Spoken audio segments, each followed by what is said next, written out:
the four social formations laid out by Chomsky in 1968 are not particularly new. According to Immanuel Wallerstein, the First World Revolution after 1848 took place in 1968.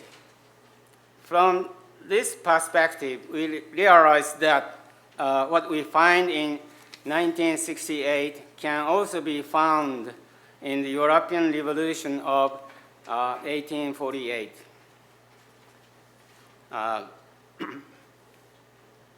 The Chomsky's libertarian socialism also appeared just around then. Look at figure 2. In 1848, two types of socialism were dominant. One is represented by Saint-Simon, Louis Blanc, and others who intended to realize industrialization and redistribution of wealth through the power of the state. This can be categorized as state socialism, A, and this idea inherits the Jacobinism, that is the idea of forcing reformation by taking state power, and Jacobinism of the French Revolution.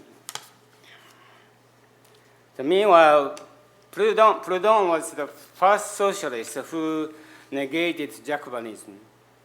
According to him, the distribution of justice or the distribution of wealth strengthened the state, the bureaucrats and politicians, which carries out the distribution.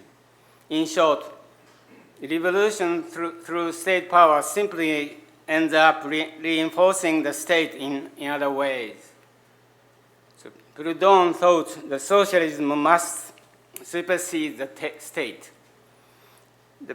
Based on this view, he advocated economic revolution as opposed to political revolution. This was to confront money and capitalism with alternative money, credit, the union of producer-consumer cooperatives or associations. Then this may be called associationism, D. What was most significant about the 1848 revolution was that not only A, but also D lost.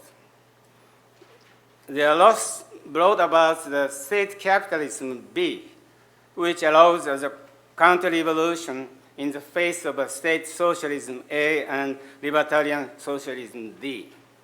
For instance, in France, in the course of the revolution, Louis Bonaparte, who was a nobody except that he was a nephew of Napoleon, won the support of all classes and became the president and then shortly the emperor. As a state socialist, Saint-Simonian, Bonaparte attempts to protect workers and build up social welfare along with state-led industrial development. Similarly, in Germany, in the revolution of 1848, Bismarck came on the scene. He became the prime minister and adopted socialist-type measures for the benefits of the workers while advancing the rapid industrialization of Prussia. We can see here a prototype for welfare state capitalism, B.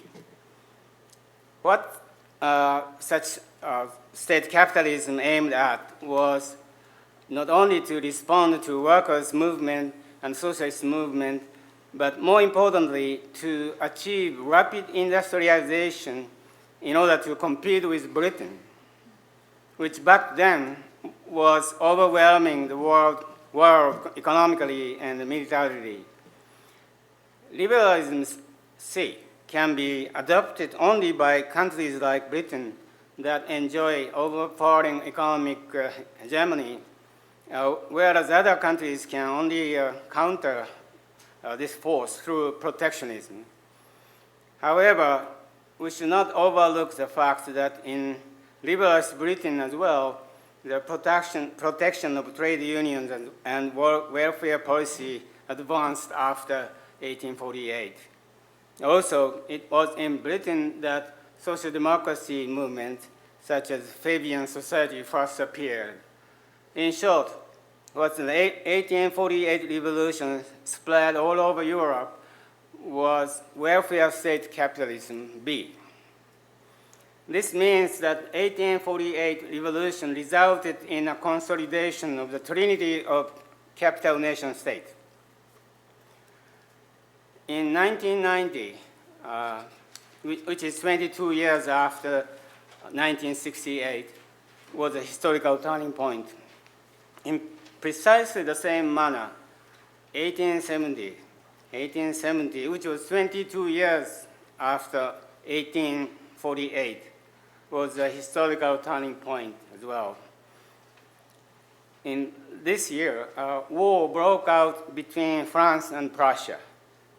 Both nations achieved rapid industrialization by way of state capitalism after 1848.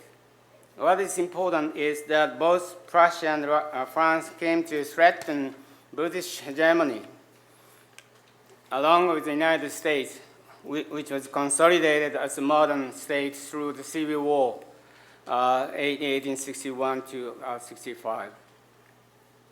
Safely industrialized Japan after the Meiji Restoration of 1868 joined in as well, following the model of Prussia.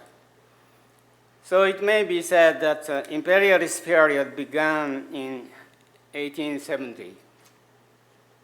Another thing to make 1870 count is that a year later, in the defeated France, the Paris Commune was born.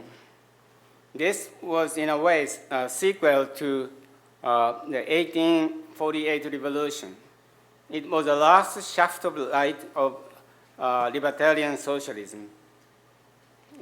After the Paris Commune, socialist movements shifted into a totally different phase.